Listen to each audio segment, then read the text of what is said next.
What's up mga kaastig? Sa video na to, ituturo ko sa inyo kung paano natin palitan ang ating messenger ringtone.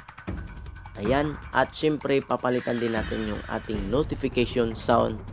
Hindi lang dito sa sound na nanggagaling sa messenger, but cause is makakakuha pa tayo ng sound sa ating phone memory mismo or sa ating SD card. And panoorin nyo hanggang dulo.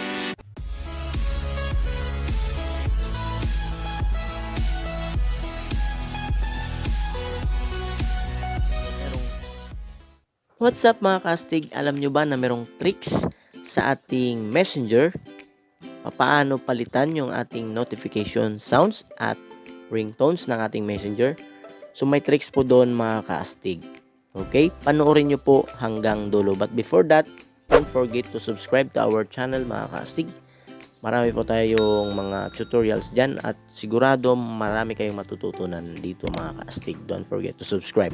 At ito na nga mga kastig, start na tayo ng ating punta po kayo sa inyong messenger mga kastig at papalitan natin, or kung nagsasawa na ba kayo sa inyong messenger sounds or ringtone, papalitan po natin mga kastig. Pwede po gamit itong tricks na ito mga kastig. So first, punta kayo dito sa messenger, then hanapin nyo itong notifications and sounds. Ayan. Dito sa notification sound and ringtone, pwede po tayo magpalit niyan ng ating gustong sounds. Okay? Halimbawa dito sa ringtone mga kastig. Dito sa ringtones, pwede tayo magpalit niyan. Yung mga default na sound yan, no? So paano kung gusto nating palitan pa, no, ng mas gusto natin ng music na manggagaling sa phone memory or SD card? Pwede po yon mga kastig. Okay? So, panoorin nyo lang hanggang dulo. Tulad nyan, Hotel California, naipasok ko po dyan. So, may tricks po yan mga kastig. Okay? So, ganun din dito sa notification sound. Ayan. Ganun din mga kastig. So, ang pagkakaiba ng notification sound, yung tunog nyan, yung andito po, yung mga chats, messages, so notification sound. Yung ringtone po, yun ay kapag nag-video call, ganyan. Okay? So ngayon, pwede kayong magpalit dito sa notification sounds. So paano yun nga, ganun din kung ang gusto nating sounds na ipalit is manggagaling mismo sa phone memory or SD card. Kasi itong mga default sounds to ng messenger. Okay? So ganito lang yan mga kastig. So mauna na tayo dito sa ringtone. Okay? Dito sa ringtone, di ba? So, back po muna tayo mga kastig. Papakita ko sa inyo ang technique. Click nyo ito sa settings ng cellphone. Then, hanapin nyo itong sound and vibration. Okay? So, dahil ringtone yung hinahanap natin, ang gusto nating palitan, so, click nyo itong ringtone. Then, SIM1 or SIM2. So, halimbawa, SIM1.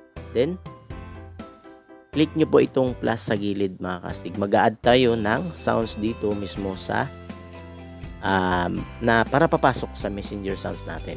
Okay? So, click nyo yung plus.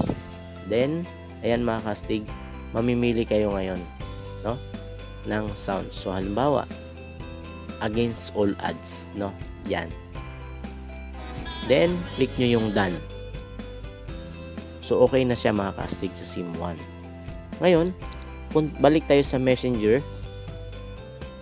Nandun po yan sa messenger mga kastig. Papasok na po yan sa messenger. Okay? So, ringtone, di ba? Ringtone. Hanapin natin ngayon yung, ito na mga kastig, yung against all odds. So, meron na siya dito sa ringtone. So, napalitan na natin mga kastig yung ringtone natin. Okay, di ba? Dito naman sa notification sound, no? So, medyo iba yung technique dito, iba yung tricks dito sa notification sound sa pagpalit ng notifications. So, ang style dyan, o ang tricks dyan, punta kayo sa inyong My Files. Okay? Notification sound ito mga kasig. Sa My Files, click nyo itong internal storage or sa SD card or ano. Then, punta kayo sa inyong sounds mismo, no? Sa folder ng sounds. Halimbawa ito. Or, dito sa na-download kong mga sounds, no? So, halimbawa itong Just Once. So, ano nyo yan mga kastig? kukopyahin nyo yan. Okay? Ililipat natin yan doon sa notification folder. So, copy. Then, back. Hanapin natin mga kaastig yung notification folder. Okay? Notifications. Ito. Ayan. Then, copy here natin po yan. Basta ang technique, hanapin nyo yung music na gusto nyo sa phone memory or SD card. Then, ilipat nyo sa notification folder. So, copy here. Okay? So, halimbawa, replace. So, just once. So, ayan na mga kastig. Halimbawa, just once. Kung gusto nyo pa talaga, halimbawa, dagdagan natin.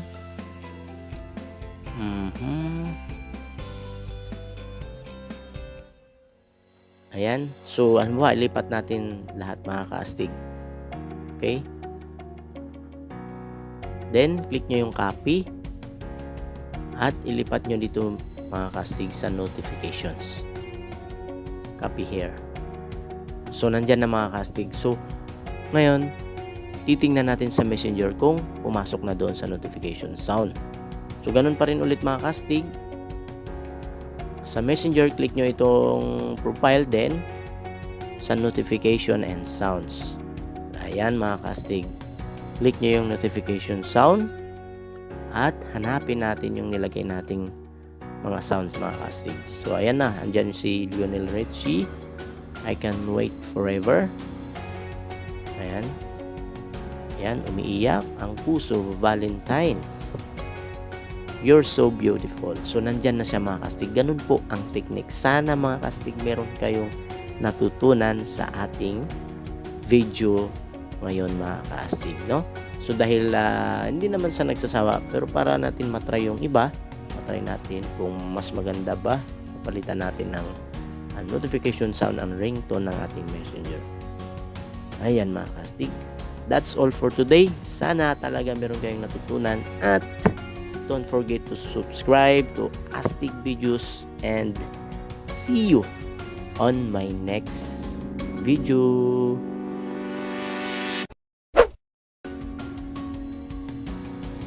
Ayan mga kastig, madami tayong tutorials and sana panoorin nyo dahil marami kayong matututunan dito mga kastig. And ayan, so napakarami po mga kastig. Mapapansin nyo dito yung marami nating views is itong how to fix storage space is running out mga kastig. Ayan dito, how to fix storage space is running out. Nasa 132k at maraming salamat po sa ating mga viewers, sa ating subscribers.